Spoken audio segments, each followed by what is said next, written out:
is up, YouTube? This is Bradley from the Geek Report, and today we're going to review and talk about the Samsung Galaxy Note 3. So as we all know, the Note 3 has been out for a couple months now and is packing some killer specs. So the first part of this video is to go over the physical layout of the phone and the specs. Okay, let's start with the front of this device. You're presented with a beautiful full 1080p HD display that is 5.7 inches diagonal, your front-facing speaker, proximity sensors, front-facing camera, typical physical home button from Samsung, back capacitive touch, and also menu capacitive touch buttons. Now, let's look at the right of the device. On the right side, you have your power on, wake, and lock button. Then you have a microphone down here towards the bottom. That's pretty much it for this side. And on the back, you have that beautiful 13 megapixel camera, which I'll go over later on in this review. You have your typical Verizon logo, since this is a Verizon device, and your Samsung Note 3 logo also is on the back. On the left of the device, you have your volume rocker here, and that's it. On the top, you have your IR blaster, another mic, and your typical 3.5mm headphone jack. And lastly, on the bottom, you have a USB 3.0 port. Now, this port looks strange, and it kind of is, but it is also backwards compatible with USB 2.0, macro USB 2.0, that comes with most smartphones today. You also have another mic here, your speaker, and your Samsung Galaxy S Pen here, which simply you just pull out of its slot and stick it back in, which is also very handy. So after looking at the bottom, let's flip back over to the back for 1 second and pull off the back cover. When you do that, it's going to reveal to you your 3200 milliamp battery, and a micro SD card slot, and your SIM card slot underneath the micro SD. Now, let's put the back cover back on. Your snaps back into place, and let's turn this puppy back on.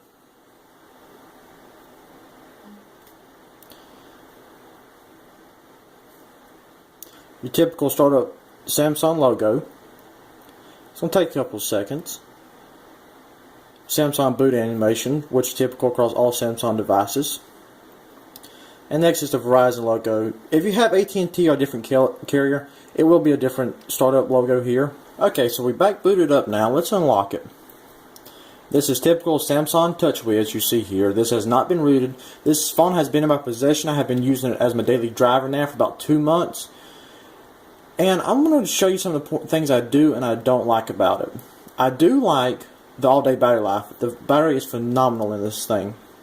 It gets me by taking off at 6 o'clock in the morning to about 12 o'clock at night. It gets me through a whole day. Some of the things I don't like and I've started to notice is, I don't know if it's just isolated to the Verizon model, but the cell phone reception is a little weak. I can have on another device, say an iPhone 5S, for example, I can have 2 or 3 bars LTE, as this one has 1 bar LTE, or actually goes down to 3G. Now that's just a minor complaint. I do care about data speeds. Speed is everything to me. So other than that, let's actually dive into it and see like the camera quality of this device. So we'll start with the camera here. You have your 13 megapixel shooter, which takes great photos. And also you have the camcorder option, as in all smartphones now, but what's special about this one, this is actually able to do 4K resolutions. And actually my other videos that you've watched has been recorded on this device, and this device alone, with no other external mics or external cameras. So you can see what kind of quality it does. The only downside when recording 4K is you're only allowed 5 minutes of record time before it cuts off and you have to start back again, which has presented some problems when recording long videos, but not enough to complain about. So going back to the main home screen, I do have it in airplane mode because, as you can see, I got a text, a lot of notification emails and things like that come through. So I'm going ahead and take it off airplane mode. You don't have to forgive me and something comes through and I have it turned, I should have turned on, yes, it's on silent. So now everything's booted back up and I connected to my home network here, which this is the only device on this network right now. We'll run some speed tests. Go ahead and close out all applications. We'll go to speedtest.net's app. I love this because it gives you everything you need to know. So we'll hit speed. This is on 3 bars of Wi-Fi, and I'll switch over to Verizon LTE in a second on 3 bars. Also to note, the Wi-Fi antenna in here is capable of handling Wi-Fi AC, which is the new standard, not just A, B, G, and N. This is also AC capable, which theoretically is good up for gig, down, and up.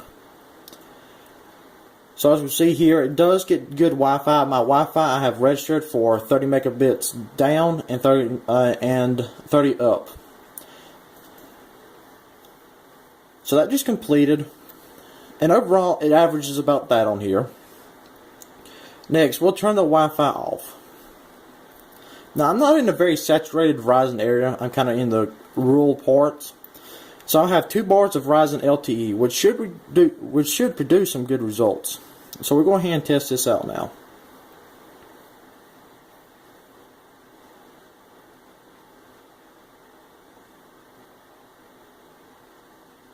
So we average about 4 megabytes per second, which is not too bad on 2-bar LTE.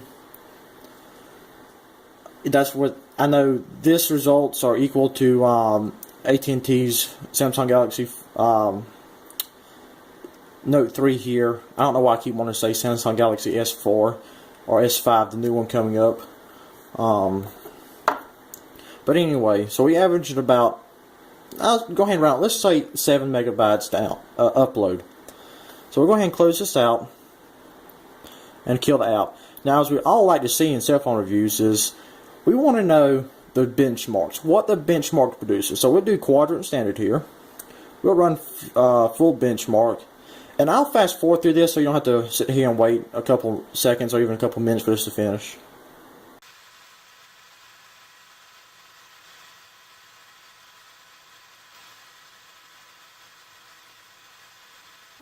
Okay, and it's done. So we'll hit yes here to proceed. As you can see, this device tops out even the HTC One X, and you by a landslide. So you can't go wrong with this device as far as you want speed and raw power.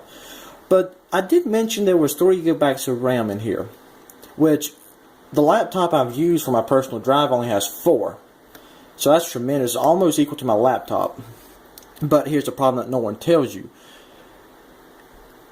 You have 3 gigabytes, but if you look, this is actually not bad. Samsung usually takes up anywhere from 3/4 to a half of the RAM.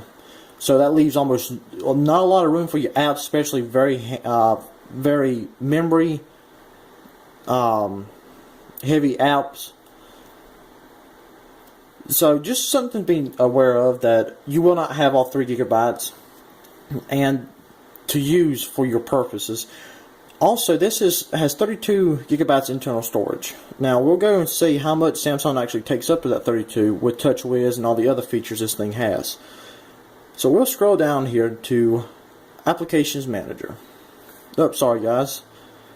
We'll go here to storage. I'm so used to the older generations of Android. So we'll take a minute to calculate. So miscellaneous files is mostly Samsung stuff.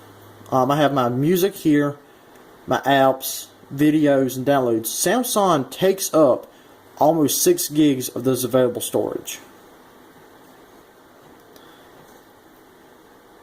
I have a 64 gigabyte SD card installed, also along with this, to help take off the load of the internal memory.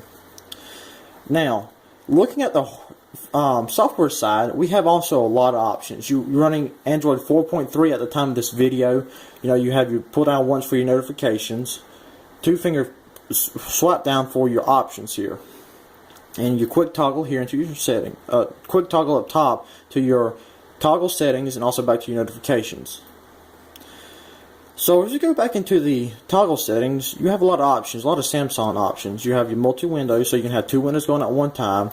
Your screen mirroring, which you can, if you have a receiver connected to you, you can display this screen onto your monitor or TV. Hands-free mode, where you basically talk to the device. Now, this is not Siri, and is not as well developed as Siri on iPhone, so don't expect too much from that. I have not had really good luck with the S voice and S commands on here.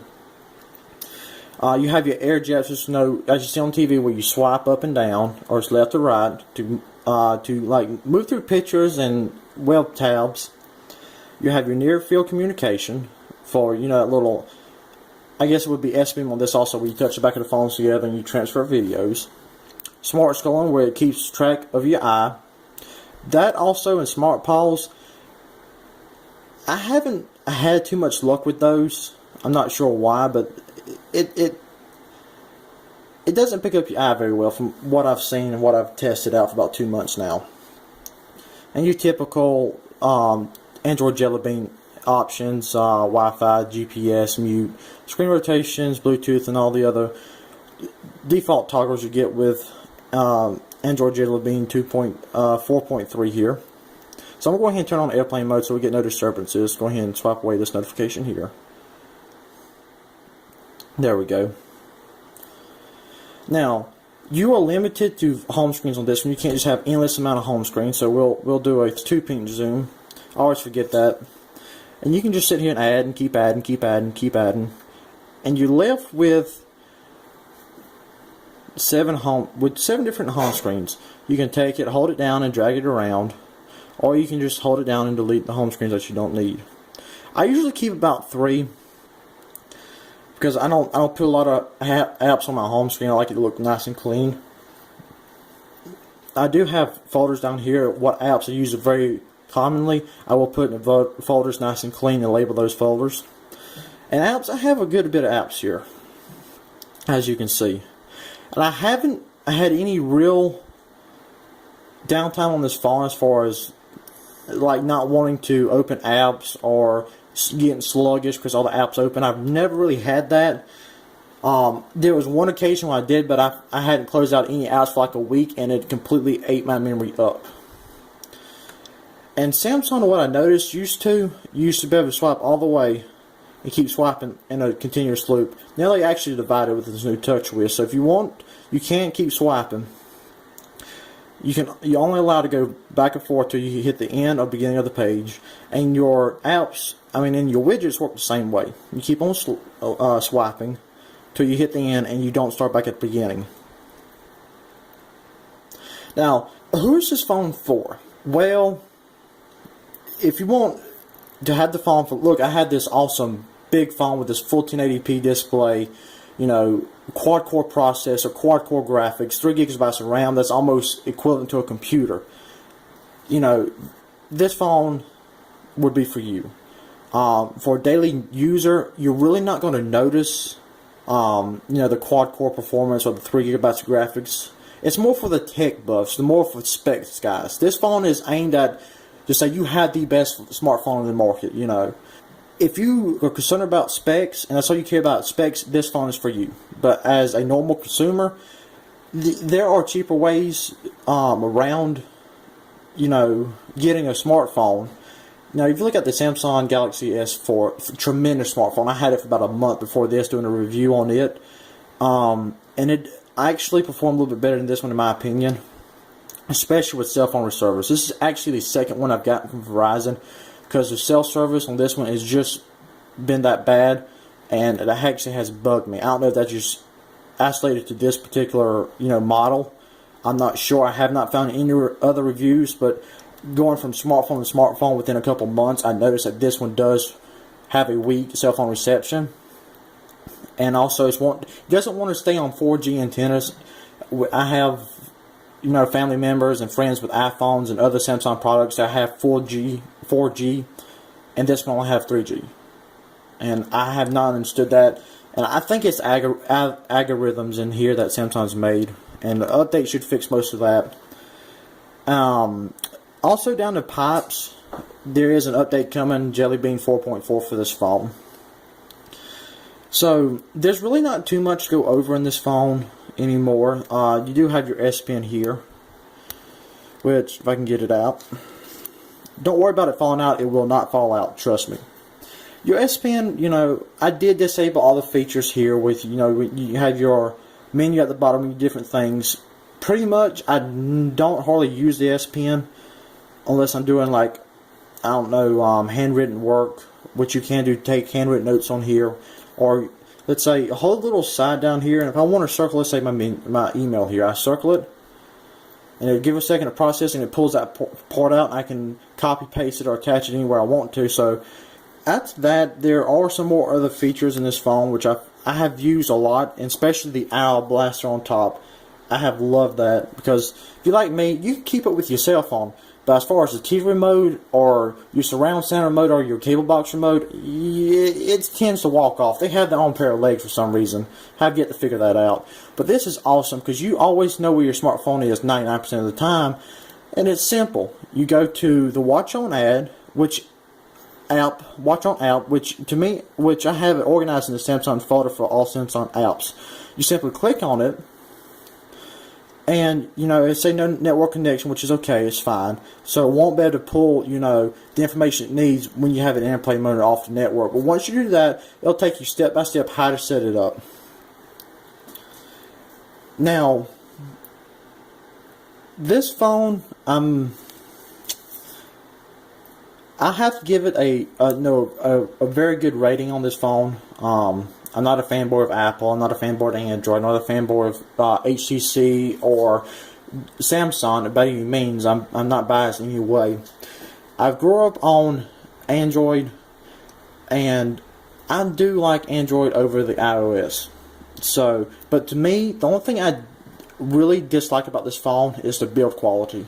You have your Gorilla Glass up front, but other than that, you have your plastic band on the side, which is made to look like metal, and a plastic back that's made to feel like actually leather, which is not.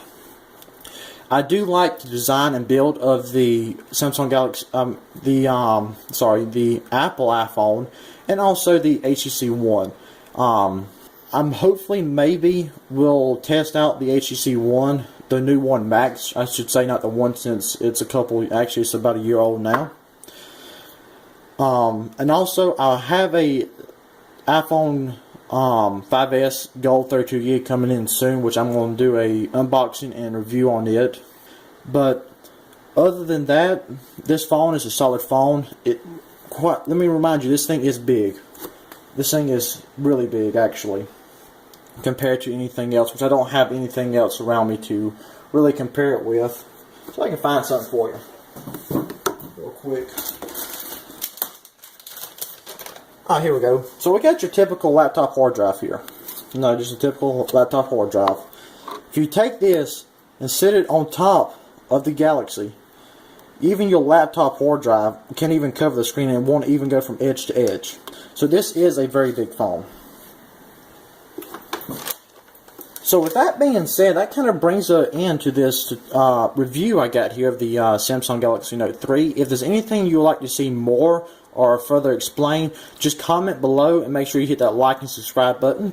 And stay tuned, we'll have a lot more phone reviews and different game commentaries and different unboxings and different tech videos in general coming up in the near future. So make sure you go check us out on the YouTube page. Also, we have a Facebook page, the Geek Report on Facebook. Go find it, hit the like button, and you can comment and tell us what you want to see there also if you don't feel comfortable or you don't have a YouTube account. But that would be it for this review of the Galaxy here. So remember, stay tuned, hit that like and subscribe button. Thanks for watching, guys. This is Bradley from the Geek Report. Remember, stay geeky.